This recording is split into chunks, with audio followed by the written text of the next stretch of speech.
Puji nama Tuhan, Shalom semuanya, selamat pagi. Kita bertemu lagi dalam mimbar Gemar pada hari ini, hari Sabtu, tanggal 17 Agustus tahun 2024. Pagi hari ini, kita akan belajar bersama-sama tentang kebenaran firman Tuhan yang diambil dalam Injil Matius, pasal yang ke-13, ayat yang ke-1 sampai dengan yang ke-9. Beginilah bunyi firman Tuhan. Pada hari itu keluarlah Yesus dari rumah itu dan duduk di tepi danau.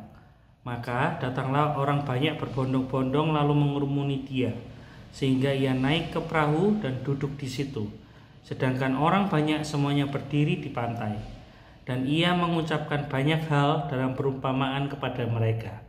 Katanya, adalah seorang penabur keluar untuk menabur. Pada waktu ia menabur, sebagian benih jatuh di pinggir jalan, lalu datanglah burung dan memakannya sampai habis. Sebagian jatuh di tanah yang berbatu-batu, yang tidak banyak tanahnya, lalu benih itu pun segera tumbuh karena tanahnya tipis. Tetapi sesudah matahari terbit, layulah ia dan menjadi kering karena tidak berakar. Sebagian lagi jatuh di tengah semak duri, lalu makin besarlah semak itu dan menghibitnya sampai mati. Dan sebagian jatuh di tanah yang baik lalu berbuah. Ada yang 100 kali lipat, ada yang 60 kali lipat, ada yang 30 kali lipat. Siapa bertelinga, hendaklah ia mendengar. Puji nama Tuhan, pagi hari ini kita kembali diingatkan sama Tuhan lewat perumpamaan seorang penabur. Jadi di sini bisa kita ketahui bahwa seorang penabur menaburkan benih ke 4 tempat yang berbeda. Tempat yang pertama yaitu di pinggir jalan. Yang kedua di tanah yang berbatu. Yang ketiga di tanah yang penuh dengan semak berduri. Lalu yang terakhir, yang keempat, di tanah yang baik. Setiap kita pasti tahu apa yang akan terjadi sama benih-benih yang ditabur oleh seorang penabur tersebut. Benih yang ditabur di pinggir jalan, benih itu tidak tumbuh dengan baik karena benih itu dimakan burung. Lalu di tanah yang berbatu, benihnya terhimpit oleh bebatuan. Di tanah yang banyak semak duri juga sama, benih itu tidak dapat bertumbuh dengan baik karena benih itu terhimpit oleh duri. Lalu yang terakhir di tanah yang baik, benih itu dapat bertumbuh dengan baik dan dapat berbuah dan menghasilkan buahnya berkali-kali lipat. Pagi hari ini Tuhan ingin mengingatkan pada kita, Tuhan ingin kembali mengajarkan kepada setiap kita bahwa hati kita itu seumpama dengan tanah. Hati kita ini sama seperti tanah. Lalu yang dikatakan benih ini adalah firman Tuhan. Nah, agar benih itu dapat bertumbuh, berbuah dan menghasilkan buah yang berkali-kali lipat, itu tidak harus memiliki kualitas hati yang sempurna. Maksudnya kualitas hati yang sempurna di sini adalah hati yang murni tanpa dosa. Mustahil bagi kita manusia jika kita memiliki kualitas hati yang seperti itu. Karena sejak dulu, sejak kita dilahirkan, kita ini sudah berdosa.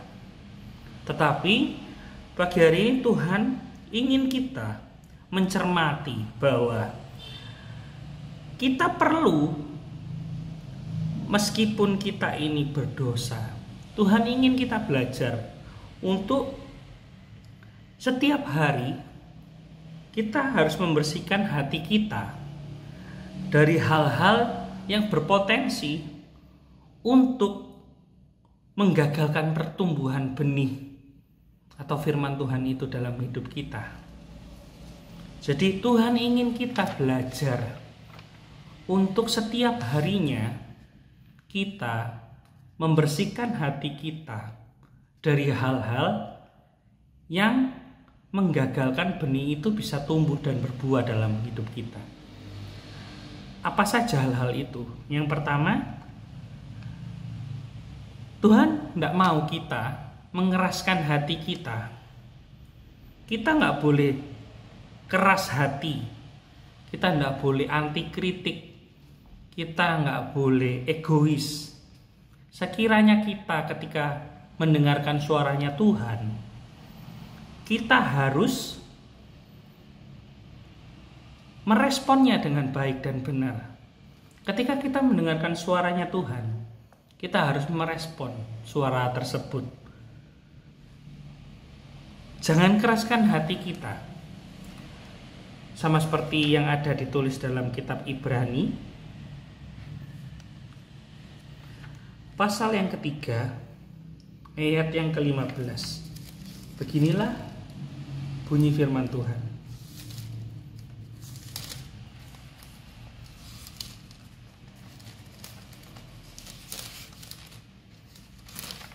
Ibrani 3 ayat yang ke-15. Tetapi apabila pernah dikatakan pada hari ini jika kamu mendengar suaranya, janganlah keraskan hatimu seperti dalam kegeraman. Nah, di sini Tuhan tidak mau kita mengeraskan hati kita ketika kita mendengarkan suaranya Tuhan.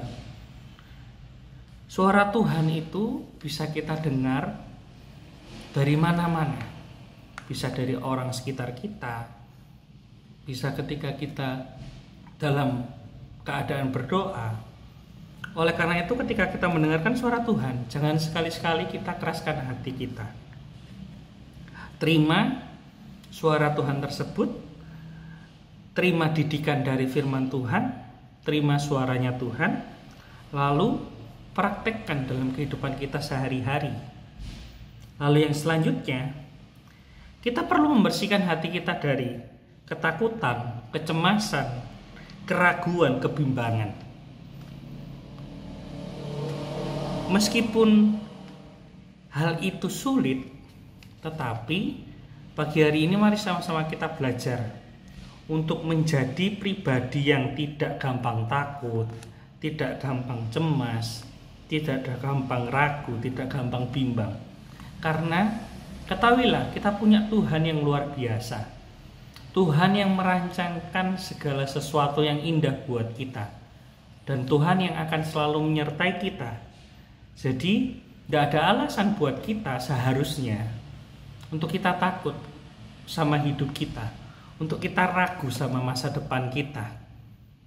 Untuk kita bimbang dalam memilih keputusan. Karena kita punya Tuhan yang bisa diandalkan. Karena kita punya Tuhan yang luar biasa dahsyat. Oleh karena itu, mari kita jauhi, kita singkirkan ketakutan, kecemasan, keraguan, kebimbangan yang ada dalam hidup kita, yang ada dalam hati kita. Kita buang semua itu jauh-jauh. Jika kita bisa membuangnya jauh-jauh, percayalah, setiap firman yang kita dengarkan, Roh Kudus akan bantu untuk memeteraikannya dalam hidup kita, dan firman itu akan bertumbuh dan berbuah dan dapat dinikmati oleh banyak orang, memberkati sekitar kita. Jadi pagi hari ini mari sama-sama kita belajar untuk jangan mengeraskan hati kita ketika kita mendengar suara Tuhan. Jangan kita jadi orang yang anti kritik. Ketika Tuhan sudah bilang A, kita harus mengikuti apa yang Tuhan suruh.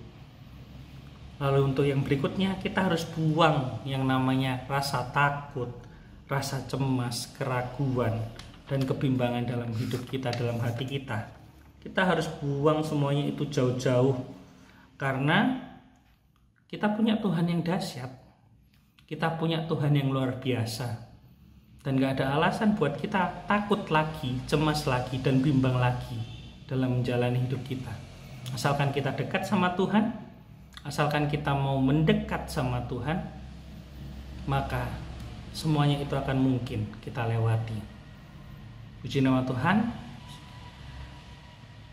Sekian renungan singkat kita pada pagi hari ini. Mari sama-sama kita berdoa. Tuhan, kami mengucap syukur buat pagi hari yang indah ini Tuhan. Tuhan telah menyertai istirahat kami semalam, dan pagi hari ini kami boleh bangun dengan tubuh yang sehat. Dan kami bersyukur Bapa kalau pagi hari ini kami boleh mendengarkan renungan lewat Gemar online ini ya Tuhan Yesus. Ajar kami untuk semakin hari semakin dapat merenungkan firman-Mu dengan baik, semakin dapat mengaplikasikannya dalam kehidupan kami ya Tuhan Yesus. Tuntun kami Bapa, kami mohon Roh Kudus memeteraikan firman-Mu ini dalam hati kami, supaya kami dapat selalu berada dalam jalannya Tuhan, selalu berada dalam naungannya Tuhan, perlindungannya Tuhan. Terima kasih Bapa. Sebentar kami akan beraktivitas. Jagai kami, lindungi kami dari pagi sampai malam nanti kami kembali beristirahat. Hanya dalam nama Tuhan Yesus Kristus. Haleluya. Amin. Selamat pagi, selamat beraktivitas. Tuhan Yesus memberkati kita.